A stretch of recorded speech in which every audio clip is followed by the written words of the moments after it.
So race and racism was never discussed in my household either. And kind of like Karen was saying, I didn't really ask questions. It manifested itself in other ways. I still struggle with body image issues. I was teased a lot. I struggle with depression to this day because of experiences I had when I was younger.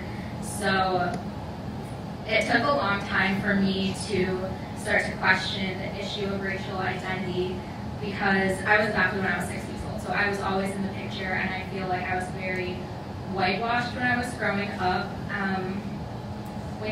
I was never in a household where my parents said, we don't see race or we're colorblind or anything like that. It was just something we didn't talk about. Justified. So one quick last anecdote that we always tell too, but in our school trip too. So our son one day, we got a phone call. He'd been in the principal's office because he was videotaping other kids with his iPad.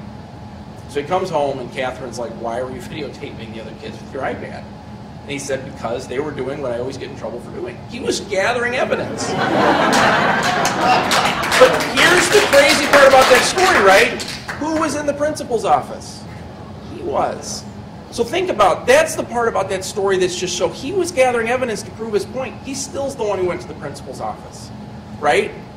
The crazier part about that story, and again, we talked later that night on Facebook, some other friends of ours posted pictures their white kids had taken of each other in school that day.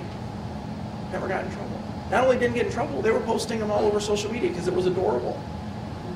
You know, he feels that stuff. And I have, in our, Olivia, there's a bunch, obviously we can tell stories all night. And I'm sorry, but I think the anecdotes help, and I'm way over my time. But I do feel like when you do this, you have to be open to the learning and your eyes opening to what's really happening with them.